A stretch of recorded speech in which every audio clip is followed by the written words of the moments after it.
Assembly సమావేశాలు live లో చూద్దాం. చేయడమే కాదు అధ్యక్ష, కల్తీ చేసి దాన్ని అపవిత్రతని మరి ఇవాళ తయారు చేయడం అనేటువంటిది ఈరోజు ఈ సభలో దీనికి ఒక చర్చలో పాల్గొనాల్సి రావడం కూడా దేవాదాయ శాఖ మంత్రిగా బాధాకరంగానే ఉంది అధ్యక్ష. ప్రస్తుతం కేసు తిరుమల తిరుపతి దేవస్థానం కల్తీ ఆవు నెయ్యి సరఫరాకు సంబంధించి తీవ్రమైన ఆరోపణలకు సంబంధించినది. ఈ నెయ్యి తిరుమల మరియు తిరుచానూరు ఆలయాల్లో భక్తులకు సమర్పించే శ్రీవారి లడ్డు మరియు ఇతర పవిత్ర ప్రసాదాల తయారీలో ప్రధాన పదార్థంగా ఉపయోగించబడుతుంది. మతపరమైన మనోభావాలు మరియు టీటీడీ చేపట్టే భారీ స్థాయి కొనుగోళ్ల కారణంగా ఈ అంశం గణనీయమైన ప్రజా ప్రాముఖ్యతని సంతరించుకుంది. అధ్యక్ష, ఫిర్యాదు మూలం, దీనికి సంబంధించినటువంటి ఎఫ్ఐఆర్ రిజిస్ట్రేషను, దీనికి Messrs AR dairy food private limited Dindigul మరియు ఇతర అనుబంధ సంస్థలు టీటీడీకి కల్తీ నెయ్యిని సరఫరా చేశాయని ఆరోపిస్తూ TTD procurement general manager Shri P Muralikrishna 25/9/24 సమర్పించిన లిఖితపూర్వక ఫిర్యాదుతో ఈ కేసు ప్రారంభమైంది అధ్యక్ష. ఆ ఫిర్యాదు ఆధారంగా తిరుపతి ఈస్ట్ పోలీస్ స్టేషన్లో ఆహార కల్తీ, మోసం, కుట్ర మరియు సంబంధిత నేరాలకు సంబంధించి భారతీయ న్యాయ సంహిత మరియు ఆహార భద్రత మరియు ప్రమాణాల చట్టం కింద ఎఫ్ఐఆర్ 470/2024గా నమోదైంది అధ్యక్ష. ప్రత్యేక విచారణ బృందం సిట్ ఏర్పాటు మరియు పునర్వ్యవస్థీకరణ ఆరోపణల తీవ్రతను మరియు ప్రజా విశ్వాసంపై దాని ప్రభావాన్ని పరిగణలోకి తీసుకొని ఆంధ్రప్రదేశ్ ప్రభుత్వం 26/9/24 నాటి జీఓఆర్టీ నంబర్ 1660 ద్వారా సీనియర్ అధికారులతో కూడిన ప్రత్యేక విచారణ బృందాన్ని ఏర్పాటు చేసింది అధ్యక్ష. తదనంతరం రిట్ పిటిషన్ నంబర్ 622/2024లో భారత గౌరవ సుప్రీంకోర్టు 4/10/2024 నాటి ఉత్తర్వుల మేరకు స్వతంత్ర మరియు సమగ్ర విచారణను నిర్ధారించడానికి సిబిఐ డైరెక్టర్ పర్యవేక్షణలో సిబిఐ, ఆంధ్రప్రదేశ్ పోలీస్ మరియు ఎఫ్ఎస్ఎస్ఏఐ ప్రతినిధులతో సిట్ పునర్వ్యవస్థీకరించబడింది అధ్యక్ష. నెయ్యి సేకరణ విధానం మరియు టెండర్ ఫ్రేమ్వర్క్, గీ ప్రొక్యూర్మెంట్ సిస్టంలో టెండర్ ఫ్రేమ్వర్క్ అధ్యక్ష. ఈరోజు టీటీడీ ఆలయాలలో లడ్డూ ప్రసాదం మరియు ఇతర నివేదన తయారీలో ఆవు నెయ్యి ప్రాథమిక పదార్థమని విచారణలో నిర్ధారణ అయింది అధ్యక్ష. టీటీడీ 2014 నుండి ఈ టెండర్ల ద్వారా అగ్మార్క్ స్పెషల్ గ్రేడ్ ఆవు నెయ్యిని మల్టీ వెండర్ సిస్టమ్ కింద సేకరిస్తోంది. అందులో 65% సరఫరాను అతి తక్కువ ధరకు కోట్ చేసి బిడ్డర్కు L1, మిగిలిన పరిమాణాన్ని అదే రేటుకు తదుపరి అర్హత కలిగిన బిడ్డర్కు కేటాయిస్తారు. నిజమైన నెయ్యి సేకరణను నిర్ధారించడానికి టెండర్ నిబంధనలను చారిత్రాత్మకంగా కఠినమైన అర్హత ప్రమాణాలు కలిగి ఉన్నాయి అధ్యక్ష. టెండర్ నిబంధనల ప్రకారం 2014 టెండర్ నిబంధనలు డైరీలో కనీస నిర్వహణ అనుభవం, ఉత్పత్తి సామర్థ్యం మరియు పాల సేకరణ స్థాయిలను ప్రదర్శించాల్సి ఉండేది. 2018లో నాణ్యతా ప్రమాణాలను పాటిస్తూనే ప్రాంతీయ భాగస్వామ్యాన్ని ప్రోత్సహించడానికి జాతీయ మరియు ఆంధ్రప్రదేశ్ డైరీల కోసం ప్రత్యేక విభాగాలను ప్రవేశపెట్టారు.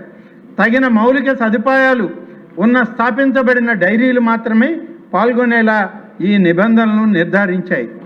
2019లో నెయ్యి వినియోగం పెరగడం మరియు నిపుణుల కమిటీ సిఫార్సుల ఆధారంగా టర్నోవర్ అవసరాలు, పాల సేకరణ ప్రమాణాలు మరియు ఉత్పత్తి సామర్థ్య పరిమితులను పెంచడం ద్వారా టెండర్ నిబంధనలను బలోపేతం చేశారు.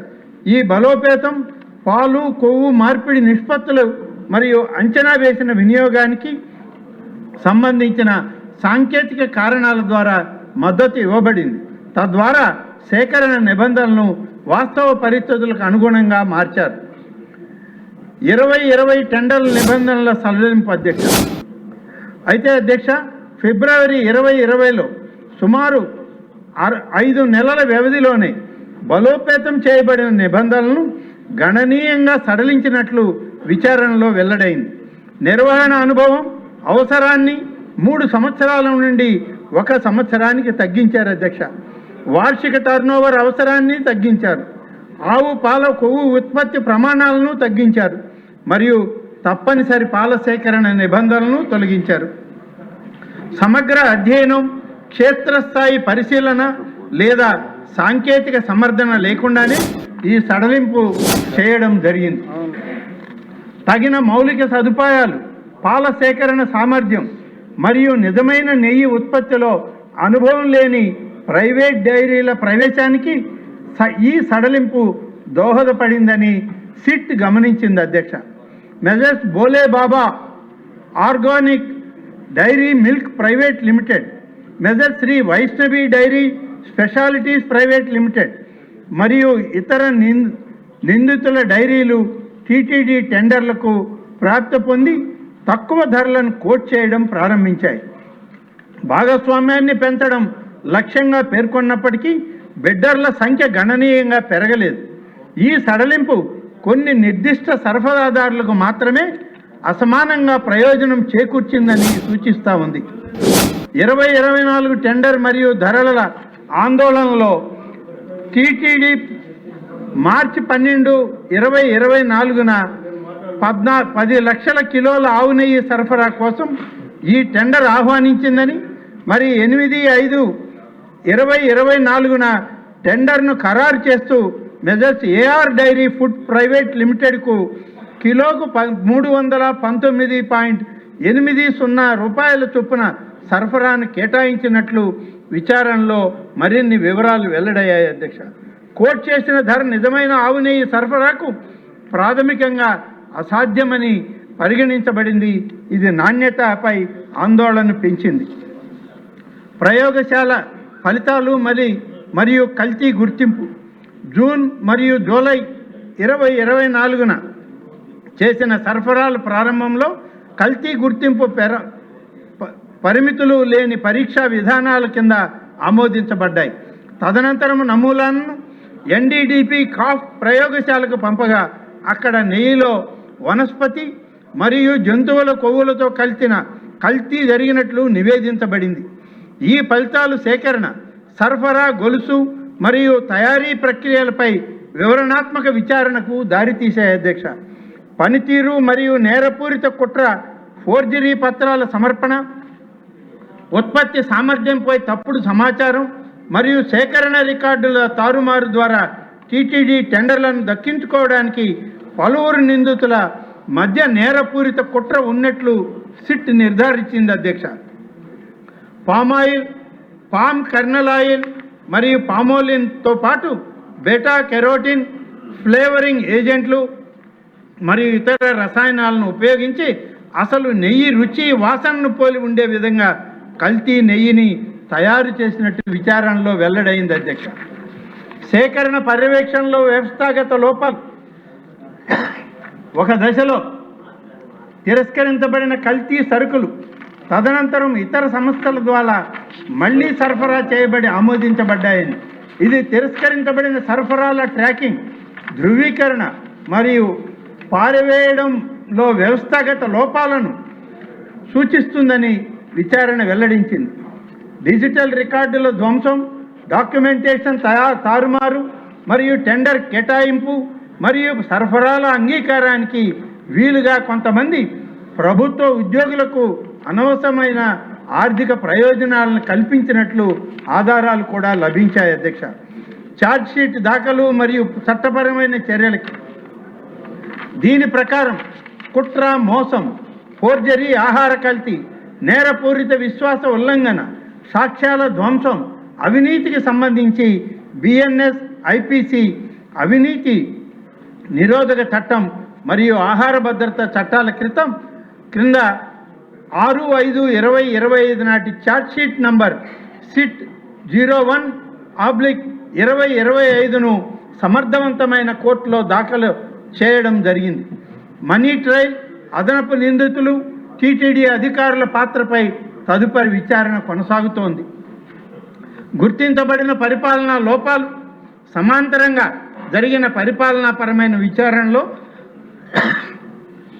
కల్తీని సూచించే CFTRI ఫలితాల వంటి ప్రతికూల ప్రయోగశాల నివేదికలను అణిచివేయడం, సవరించిన FSSR ప్రమాణాలను అస్థిరంగా అమలు చేయడం మరియు ఒప్పందపరమైన లక్షణాలను అమలు చేయడంలో వైఫల్యం వంటి ఆ లోపాలు వెల్లడయ్యాయి. సవరించిన ఆహార భద్రతా ప్రమాణాలు పాటించకుండా కొంతమంది సరఫరాదారులకు మినహాయింపునిస్తూ తీసుకున్న నిర్ణయాలు మునుపటి ఆమోదాలతో పొంతన లేకుండా ఉన్నాయి. టెండర్ సడలింపుల అధికారుల పాత్ర 2019 టెండర్ల నిబంధనలో బలోపేతం చేసిన అదే సీనియర్ అధికారుల బృందం తదనంతరం 2020లో తగిన సమర్థన లేదా మునుపటి కారణాలను ప్రస్తావించకుండా సడలింపును సిఫార్సు చేసినట్లు విచారణ నొక్కి చెప్పింది. టెండర్ నిబంధనలను పునః పరిశీలించడానికి ఏర్పాటు చేసిన కమిటీలో డైరీ రంగానికి సంబంధించిన నిపుణులు లేరు మరియు పరిమిత విశ్లేషణపై ఆధారపడడం వల్ల రక్షణ కవచాలు బలహీనపడ్డాయని చెప్పి తెలియజేయడం అయింది.